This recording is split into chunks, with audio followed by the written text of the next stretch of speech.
قاضی اعجاز مالکی نے، شیخ عبدالحق محدث دہلوی نے، دیگر بزرگ جو سیرت نگار گزرے انہوں نے لکھا ہے کہ نبی پاک صلی اللہ علیہ وسلم کے اندر 100 مردوں سے زیادہ طاقت تھی. 100 مردوں سے زیادہ طاقت. اب جو بات کہنے لگا ہوں، جو نتیجہ دینے لگا ہوں، اس پر خاص توجہ آپ فرمائیں گے. ذرا فکری طور پر، نظریاتی طور پر ایک چیز کو سمجھیے. ہم سمجھتے ہیں کہ جوان لڑکا ہے جی جو مرضی کرے، عمر ہے جی. آپ ذرا بات پر غور کیجئے گا کہ حضور صلی اللہ علیہ وسلم میں طاقت 100 مردوں سے زیادہ ہے اور حیا کواری لڑکیوں سے بھی زیادہ ہے. ذرا اس بات کا تقابلی جائزہ کیجئے گا کہ طاقت 100 مرد سے زیادہ ہے لیکن حیا کواری لڑکی سے بھی زیادہ ہے. اس کا معنی یہ ہوا کہ جس ٹہنی کو پھل زیادہ لگ جاتے ہیں وہ جھکا کرتی. تو حیا تو حسن ہے، حیا تو آپ کو پاک صاف کرے گا، حیا تو آپ کو نرالا کرے گا، انوکھا کرے گا. وہ ہمارے ایک دانشور ہیں، تو انہوں نے مضمون لکھا، کئی باتیں بڑی پسند آتی ہیں. وہ کہتے ہیں کہ میری اہلیہ، ان کو بھی کسی نے مس گائیڈ کر دیا تھا، حالانکہ اچھی خاتون ہے، کسی نے مس گائیڈ کر دیا. تو وہ بھی سماجی اور ویلفیئر اور یہ خواتین کو شوق ہوتا نا بننے کا، تو وہ بھی سماج کے اندر اچھا مقام تلاش کرنے کے موڈ میں آ گئی. تو کہیں ایک دن جانا تھا تو بڑی بن سور کے میرے ساتھ وہ گاڑی میں بیٹھ گئی. تو میں گاڑی میں، عورتوں کو یہ بھی مسئلہ ہوتا ہے نا کہ ہماری تعریف کرو، تو کئی دفعہ بعد مردوں بیچاروں کو جھوٹ بولنا پڑتا ہے، تو زبردستی کراتی ہے نا جی. تو اس میں گنجائش بھی دی ہے شریعت نے گنجائش دی ہے کہ کبھی بیوی کو راضی کرنے کے لیے خلاف واقعہ بات کرنی پڑے تو کر لینی چاہیے. تو وہ کراتی بھی ہیں. 3 موقع پر خلاف واقعہ بات کرنے کی اجازت ہے. واقعے کے خلاف بھی آپ بات کر سکتے ہیں. جنگ کے موقع پر 2 لوگوں کو صلح کرانے کے لیے اور بیوی کو راضی کرنے کے لیے کر لیں کوئی ایسی بات، بے شک اپنی طبیعت پہ جبر کر کے کر لے، گنجائش ہے، اجازت ہے. تو وہ کہتے ہیں جب وہ گاڑی میں میرے ساتھ بیٹھی بن سور کے، تو وہ تقاضا کرنے لگی کہ میں نے بڑے اچھے کپڑے پہنے ہیں پر آپ نے توجہ نہیں کرائی. تو سیانا بندہ تھا، وہ چاہ رہا تھا کہ میری خاتون سمجھ جائے. وہ کہتے ہیں مجھے پتا تھا کہ بیچاری مس گائیڈ ہو گئی ہے، دل کی بڑی اچھی ہے، سیانی ہے، لیکن اس کو کچھ خواتین نے، کچھ لوگوں نے مل کے اس کو ذہن غلط کر دیا ہے کہ سماج میں نکلو، باہر جاؤ، کام کرو، فلاں کرو، اپنی مرضی سے جیو. تو میرے ساتھ گاڑی میں بیٹھی کہیں جانے کے لیے، تو مجھ سے کہنے لگی کہ آپ نے میری طرف توجہ ہی نہیں کی، آپ نے کوئی ذکر ہی نہیں کیا کہ میں کیسی لگ رہی ہوں.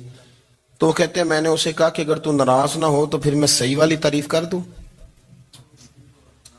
تو اس نے کہا کہ آپ کر دیں. تو کہتے ہیں میں نے درد سے اور خلوص سے اپنی بیوی سے کہا، خلوص کے ساتھ. میں نے کہا میں تو روز گھر ہوتا ہوں، روز شام کو گھر ہوتا ہوں، اگر تو میرے لیے تیار ہوتی تو میں تیری تعریف کرتا، لیکن آج تو باہر جانے کے لیے تیار ہوئی، تو پھر ان سے تعریف کی امید رکھ جن کے لیے تو نے تیاری کی ہے. میرے لیے تیاری کرتی تو میں تو ہر شام تیرے پاس ہوتا ہوں. کہتے ہو میرے لفظوں میں درد تھا تو وہ بھی رو پڑی اور کہنے لگی آپ گاڑی روک دیں، مجھے باہر جا کے کسی کو راضی نہیں کرنا، میں نے اسے راضی کرنا ہے جس کو رب کریم نے میرا شوہر بنایا ہے اور میرے لیے منتخب کیا ہے میرے ماں باپ کو. میں واپس لوٹتی ہوں. یہ ایک پہلو ہے سلگتا ہوا، اس کو سمجھا جائے. رسول کریم صلی اللہ علیہ وسلم عرب کی کواری لڑکیوں سے زیادہ حیا والے تھے. کواری لڑکیوں سے زیادہ حضور حیا فرمایا کرتے تھے. جب خانہ کعبہ کی مکہ شریف میں تعمیر ہو رہی تھی نا، اہل عرب اس کو تعمیر کر رہے تھے، تو نبی پاک صلی اللہ علیہ وسلم اپنے چچا حضرت عباس کے ساتھ خانہ کعبہ کی تعریف میں مصروف تھے. تو عرب کے لوگ چونکہ لمبا کرتا پہنتے تھے پیروں تک، تو نیچے اگر کسی وقت کوئی چیز نہیں بھی ہوتی تھی تو کسی کو وہ نظر نہیں آتی تھی، چونکہ پردہ رہتا تھا، لمبا کرتا پہنا ہوا ہوتا تھا. تو جب بچے، سرکار کی عمر مبارک بھی ابھی تھوڑی تھی، تو اس طرح بچے جب نکلتے تو وہ کئی دفعہ اپنی تہمت اتار دیتے نیچے سے، اور کوئی مزدوری کرنے لگتے تو 3-4 طے کر کے تہمت کی کندھے پہ رکھ لیتے. جس طرح کبھی دیہاتوں میں لوگ کپڑا سر پہ رکھتے تھے کہ اوپر اگر کوئی وزنی چیز رکھیں گے تو وہ تکلیف نہیں دے گی. نبی پاک صلی اللہ علیہ وسلم بھی سب لوگوں کے ساتھ خانہ کعبہ کی تعمیر میں شامل تھے. تو حضرت عباس رضی اللہ تعالیٰ عنہ نے کہا حضور سے، ابھی اللہ نے نبوت بھی نہیں فرمایا تھا، بھتیجے آپ بھی تامد اتاریے. یہ صحیح مسلم میں حدیث موجود ہے. اور اس کو کندھے پہ رکھ لیجیے، آپ اینٹیں اٹھا اٹھا کے لا رہے ہیں تو ذرا آپ کو تکلیف نہیں ہوگی. تو سرکار دو عالم صلی اللہ علیہ وسلم سے یہ بات کہی اور پھر جلدی سے حضور کی تہمت کو نکال کے نا، حالانکہ لمبا کرتا پہنا ہوا ہے، تو وہ جیسے ہی ان کے کندھے پہ رکھا اینٹیں رکھنے کے لیے تو سرکار تو زمین پہ گر گئے، بے ہوش ہو گئے، آنکھیں آسمان کی طرف. اور پھر حضور پکار رہے ہیں آزاری آزاری آزاری، میرا تامت دے دو، میرا تامت دے دو. کبھی کوئی شخص اس وجہ سے بھی بے ہوش ہوا ہے کہ میرے وجود سے کپڑا اتر گیا ہے؟ حالانکہ سرکار پر وہ بے ہوشی بھی نبی پاک کا وہ جو غلبہ ہے نا شرم و حیا کا، اس کی وجہ سے ہوئی. ورنہ تو حضور فرماتے ہیں کہ میری آنکھیں سو جاتی ہیں، دل تو میرا اس عالم میں بھی جاگتا رہتا ہے. تو سرکار زمین پہ تشریف لے آئے، آنکھیں میرا تامت دے دو، میرا تامت دے دو. تو جلدی سے انہوں نے تامت دیا تو حضور نے باندھ لیا. پھر طبیعت مبارک میں تسلی ہوئی. یعنی ہم اس رسول کے غلام ہیں کہ جن کے تو وجود سے کپڑا اتر جائے تو حضور برداشت نہیں کرتے، قبول نہیں فرماتے، تکلیف شروع ہو جاتی. لیکن یہاں نوجوان ہیں اور بڑا قد کاٹ ہے اور بڑے بڑے سمجھدار لوگ ہیں، گرمی آتی ہیں تو شارٹ کپڑے پہن کے گھومتے ہیں.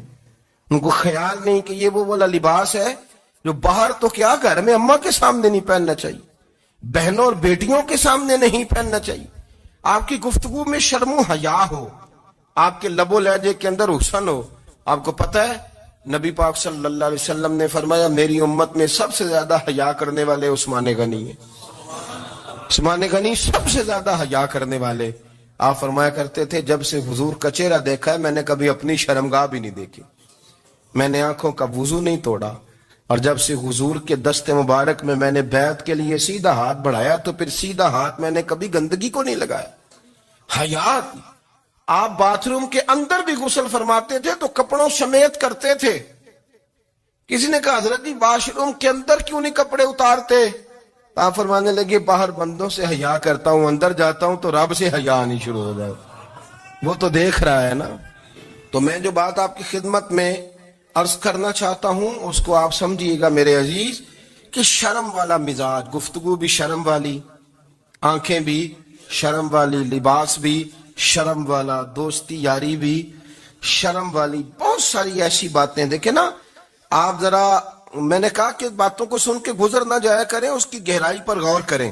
حضور علم کا سمندر ہے، سرکار سے زیادہ علم دنیا میں کسی کے پاس موجود نہیں ہے، اور صحابہ کو موقع ملا ہوا ہے اس سمندر سے فیض لینے کا. لیکن ان کی حالت یہ ہے کہ حضرت علی المرتضیٰ فرماتے ہیں 14 دن گزر جاتے، حضور سے کوئی سوال پوچھنا ہوتا تھا پر میں شرم کے بارے نہیں پوچھ پاتا تھا. 14 دن بخاری شریف میں موجود ہے.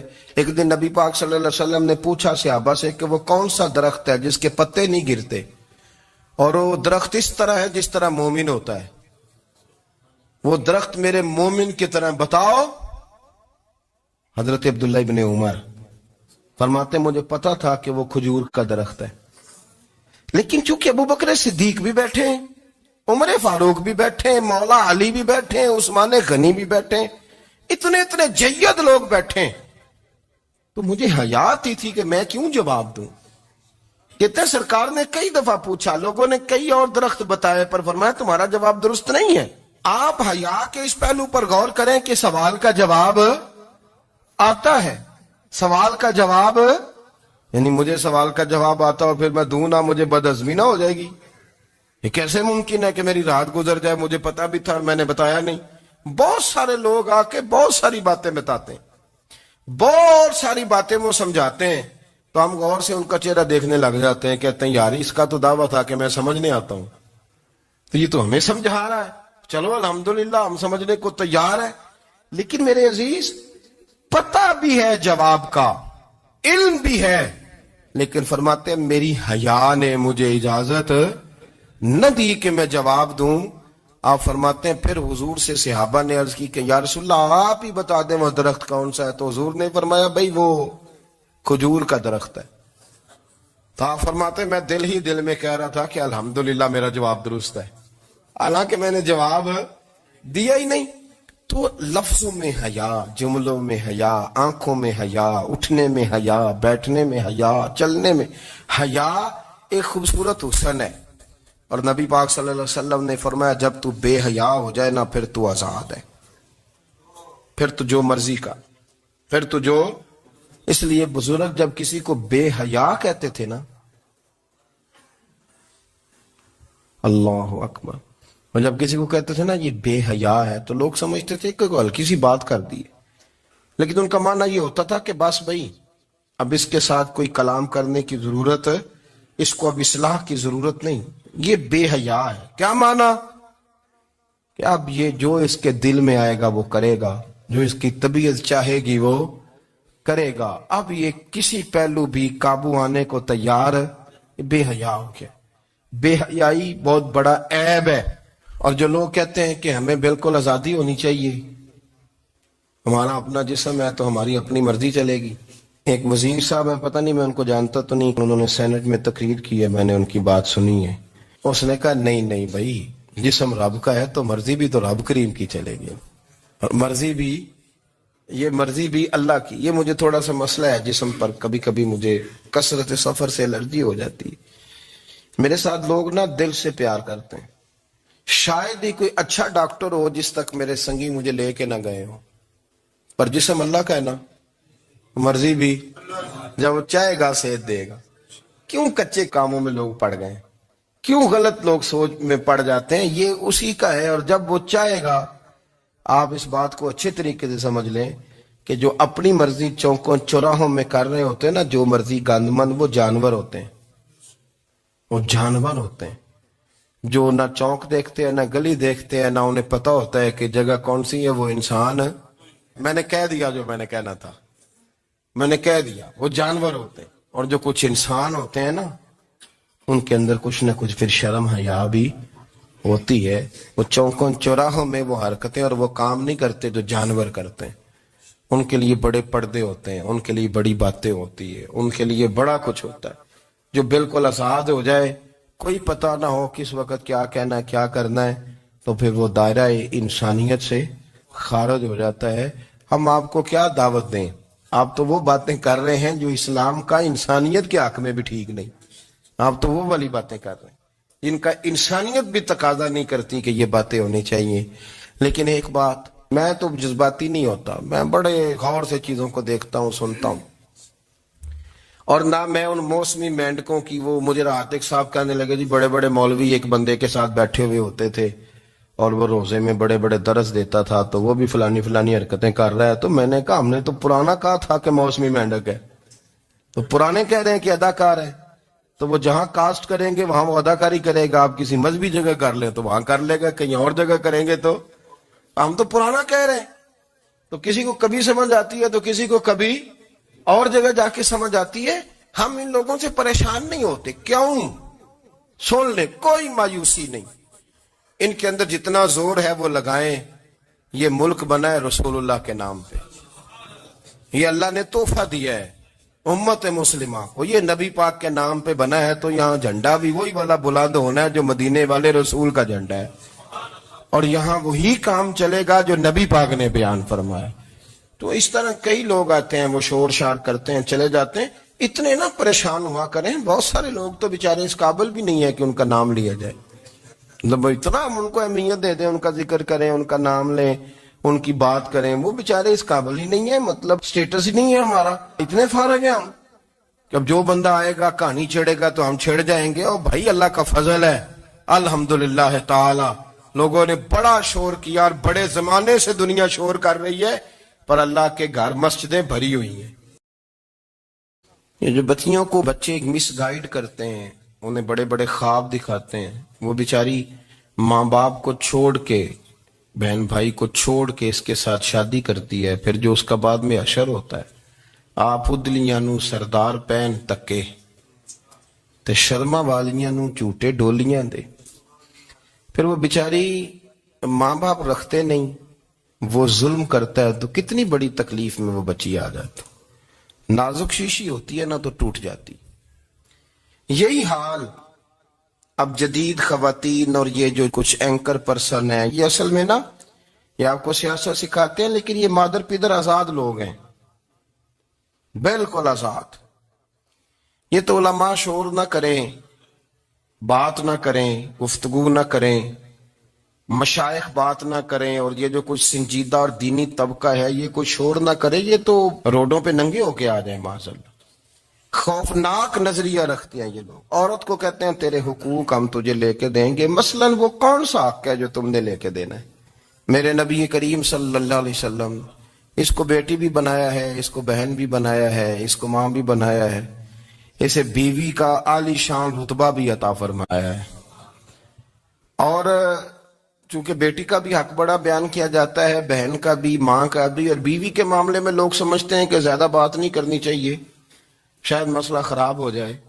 حالانکہ نبی پاک صلی اللہ تعالی علیہ وسلم نے بیوی کے بارے میں پتہ کیا فرمایا؟